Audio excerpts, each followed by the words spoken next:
Ingravestentibus malis acerca del Santo Rosario de la Santísima Virgen. Pío XI.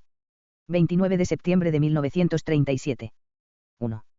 Introducción.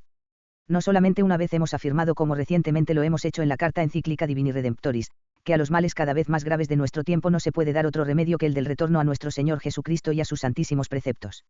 Solo Él tiene palabras de vida eterna. 1. Y ni los individuos ni la sociedad pueden hacer cosa alguna que pronto y miserablemente no decaiga, si dejan aparte la majestad de Dios y repudian su ley. Mas quien estudie con diligencia los anales de la Iglesia Católica, fácilmente verá unido a todos los fastos del nombre cristiano el poderoso patrocinio de la Virgen Madre de Dios. 2.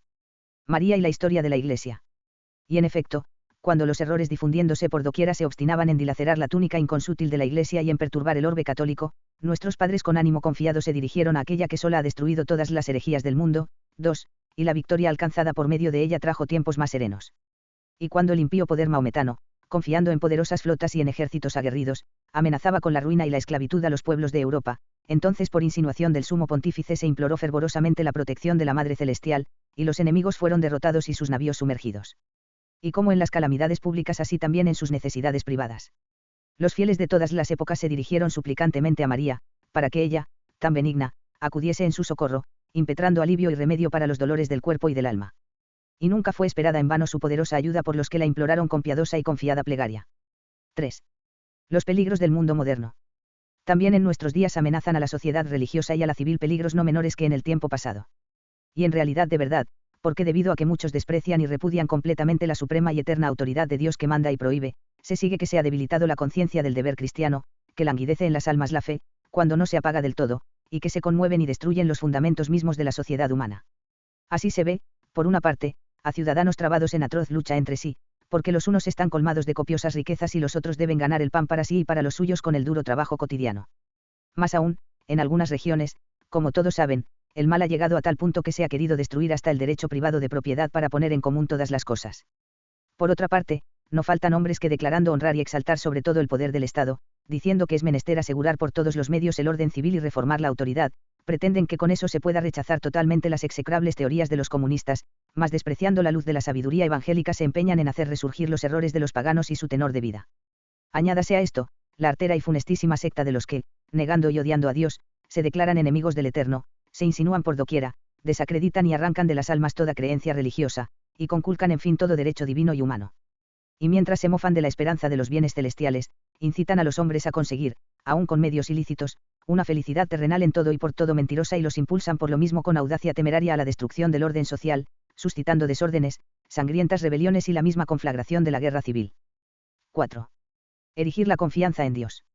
Sin embargo, venerables hermanos, aun cuando males tan grandes y tan numerosos amenacen y se teman aún mayores para lo porvenir, es menester no desmayar ni dejar languidecer la confiada esperanza que se apoya únicamente en Dios. El que ha concedido la salud a pueblos y naciones. 3. Indudablemente no dejará perecer a los que ha redimido con su preciosa sangre, ni abandonará su iglesia. Antes bien, como hemos recordado al principio, interpongamos ante Dios la mediación de la bienaventurada Virgen tan acepta Él, como quiera que, en palabras de San Bernardo, así es su voluntad, de Dios, el cual ha querido que todo lo consiguiésemos por medio de María. 4. 5. Las plegarias a María. El Santo Rosario. Entre las varias plegarias con las cuales últimamente nos dirigimos a la Virgen Madre de Dios, el Santo Rosario ocupa sin duda un puesto especial y distinguido. Esta plegaria, que algunos llaman el Salterio de la Virgen o breviario del Evangelio y de la vida cristiana, ha sido descrita y recomendada por nuestro predecesor de feliz memoria, León XIII, con estos vigorosos rasgos: grandemente admirable es esta corona tejida con la salutación angélica, en la que se intercala la oración dominical, y se une la obligación de la meditación interior, es una manera excelente de orar, y utilísima para la consecución de la vida inmortal. 5. Y esto se deduce también de las mismas flores con que está formada esta mística corona. Efectivamente, ¿qué oraciones pueden hallarse más apropiadas y más santas? La primera es la que el mismo nuestro divino Redentor pronunció cuando los discípulos le pidieron enséñanos a orar. 6. Santísima súplica que así como nos ofrece el modo de dar gloria a Dios, en cuanto nos es dado, así también considera todas las necesidades de nuestro cuerpo y de nuestra alma. ¿Cómo puede el Padre Eterno, rogado con las palabras de su mismo Hijo, no acudir en nuestra ayuda? La otra oración es la salutación angélica, que se inicia con el elogio del Arcángel Gabriel y de Santa Isabel, y termina con la piadosísima imploración con que pedimos el auxilio de la Beatísima Virgen ahora y en la hora de nuestra muerte. A estas invocaciones hechas de viva voz se agrega la contemplación de los sagrados misterios, que ponen ante nuestros ojos, los gozos, los dolores y los triunfos de Jesucristo y de su Madre, con los que recibimos alivio y confortación en nuestros dolores, y para que, siguiendo esos santísimos ejemplos, por grados de virtud más altos, ascendamos a la felicidad de la patria celestial. Esta práctica de piedad, venerables hermanos, difundida admirablemente por Santo Domingo no sin superior insinuación e inspiración de la Virgen Madre de Dios, es sin duda fácil a todos, aun a los indoctos y a las personas sencillas. Y cuánto se apartan del camino de la verdad los que reputan esa devoción como fastidiosa fórmula repetida con monótona cantilena, y la rechazan como buena para niños y mujeres. A este propósito es de observar que tanto la piedad como el amor, aun repitiendo muchas veces las mismas palabras, no por eso repiten siempre la misma cosa, sino que siempre expresan algo nuevo, que brota del íntimo sentimiento de caridad. Además, este modo de orar tiene el perfume de la sencillez evangélica y requiere la humildad del espíritu, sin el cual, como enseña el Divino Redentor, nos es imposible la adquisición del reino celestial. En verdad os digo que si no os hiciereis como niños, no entraréis en el reino de los cielos. 7. Si nuestro siglo en su soberbia se mofa del Santo Rosario y lo rechaza, en cambio, una innumerable muchedumbre de hombres santos de toda edad y de toda condición, lo han estimado siempre, lo han rezado con gran devoción, y en todo momento lo han usado como arma poderosísima para ahuyentar a los demonios, para conservar íntegra la vida, para adquirir más fácilmente la virtud, en una palabra, para la consecución de la verdadera paz entre los hombres. Ni faltaron hombres insignes por su doctrina y sabiduría que, aunque intensamente ocupados en el estudio y en las investigaciones científicas, no han dejado sin embargo un día sin rezar de rodillas y fervorosamente delante de la imagen de la Virgen esta piadosísima forma. Así también lo tuvieron por deber suyo reyes y príncipes aun cuando apremiados por las ocupaciones y los negocios más urgentes. Esta mística corona se la encuentra y corre no solamente entre las manos de la gente pobre, sino que también es apreciada por ciudadanos de toda categoría social. No queremos pasar en silencio que la misma Virgen Santísima también en nuestros tiempos ha recomendado instantemente esta manera de orar, cuando apareció y enseñó con su ejemplo esa recitación a la inocente niña en la gruta de Lourdes. Porque entonces no hemos de esperar toda gracia, si con las debidas disposiciones y santamente suplicamos de esa manera a la Madre Celestial. Por eso deseamos asaz vivamente, venerables hermanos, que en modo especial, en el próximo mes de octubre sea rezado el Santo Rosario con crecida devoción tanto en las iglesias como en las casas privadas. Y más debe hacerse esto en este año a fin de que, mediante el eficaz recurso a la Virgen Madre de Dios, los enemigos del nombre divino, esto es, todos cuantos se han levantado para renegar y vilipendiar al eterno Dios, para tender insidias a la fe católica y a la libertad de vida a la Iglesia, y para rebelarse finalmente con insanos esfuerzos contra los derechos divinos y humanos para ruina y perdición de la sociedad humana, sean finalmente doblegados e inducidos a penitencia y retornen al recto sendero, confiándose a la tutela y protección de María. 6. El rosario es eficaz remedio contra los males presentes. Que la Virgen Santa, que un día ahuyentó victoriosa de los países cristianos la terrible secta de los albigenses, ahora invocada fervorosamente por nosotros, haga retroceder los nuevos errores, especialmente los del comunismo, que recuerdan por muchos motivos y por sus muchas fechorías a los antiguos. Y así como en los tiempos de las cruzadas se elevaba por toda Europa una sola voz, y por los pueblos una sola súplica, así también hoy, en todo el mundo, en las ciudades y en las aldeas aún más pequeñas, unidos de corazón y de fuerza, con filial y constante insistencia, trátase de obtener de la Gran Madre de Dios que sean vencidos los enemigos de la civilización cristiana y humana, haciendo así resplandecer ante los hombres cansados y desviados la verdadera paz.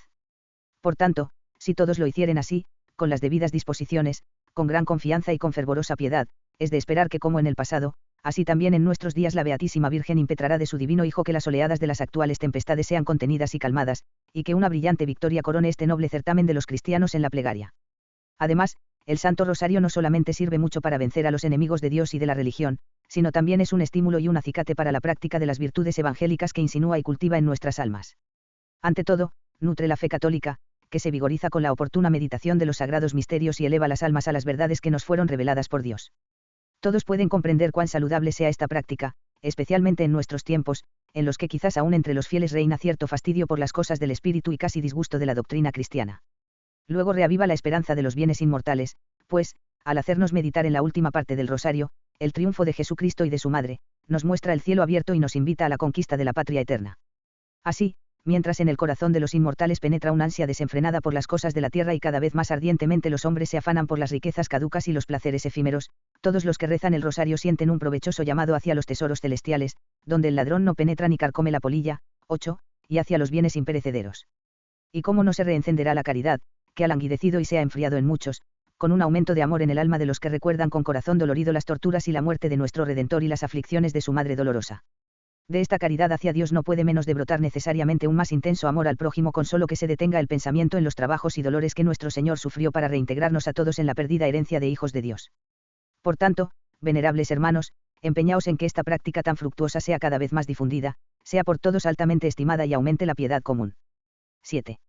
El rosario en familia. Predíquese y repítense a los fieles de toda clase social sus loas y sus ventajas por obra vuestra y por la de los sacerdotes que os ayudan en la cura de almas. Los jóvenes saquen de ella nuevas energías con que domar los rebeldes estímulos del mal y conservar intacto y sin mancilla el candor del alma, que en ella encuentren los ancianos en sus tristes ansias reposo, alivio y paz. Para los que se dedican a la acción católica sea acicate que los impulse a una más fervorosa y diligente obra de apostolado, y a todos los que de alguna manera sufren, particularmente a los moribundos, de aliento y aumente la esperanza de la felicidad eterna.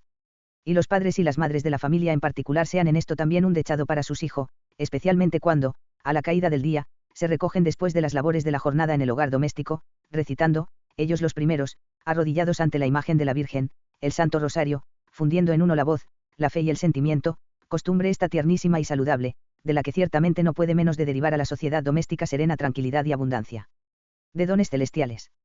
Por esto, cuando, como nos acaece con mucha frecuencia, recibimos en audiencia a los recién casados y les dirigimos unas palabras paternales, les damos la corona del rosario, recomendándoselo grandemente y exhortándolos, aduciendo también nuestro ejemplo, a no dejar pasar ni un día sin rezarlo, no obstante estar agobiados por muchos cuidados y trabajos.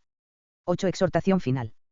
Por estos motivos, venerables hermanos, hemos querido exhortar vivamente y, por vuestro medio, a todos los fieles a esta piadosa práctica, y no dudamos que escuchando, con la correspondencia que acostumbráis, nuestra paternal invitación, reportaréis copiosos frutos. Hay otro motivo que nos impulsa a dirigiros esta nuestra encíclica. Deseamos que todos cuantos son nuestros hijos en Jesucristo se unan con nos a dar gracias a la excelsa Madre de Dios por la salud que felizmente hemos recuperado. Esta gracia, como hemos tenido ya ocasión de escribir, 9, nos la atribuimos a la especial intercesión de la Virgen de Lisieux, Santa Teresa del Niño Jesús, mas he sabido que todo nos lo concede el sumo y omnipotente Dios por las manos de la Virgen. Finalmente, como poco a poco se lanzó por la prensa con temeraria insolencia una gravísima injuria a la Beatísima Virgen, no podemos menos de aprovechar esta ocasión para ofrecer juntamente con el episcopado y el pueblo de aquella nación que venera a María como reina del reino de Polonia, con el homenaje de nuestra piedad, la debida reparación a la misma augusta reina, y para denunciar ante el mundo entero como cosa dolorosa e indigna este sacrilegio cometido impunemente en medio de un pueblo civilizado. Bendición apostólica. Impartimos de todo corazón a vosotros, venerables hermanos, y a la grey confiada al cuidado de cada uno de vosotros, la apostólica bendición como auspicio de las gracias celestes y en prenda de nuestra paternal benevolencia. Dada en Castel Gandolfo, cerca de Roma, el día 29 del mes de septiembre, en la fiesta de la dedicación de San Miguel Arcángel, en el año 1937, 16º de nuestro pontificado.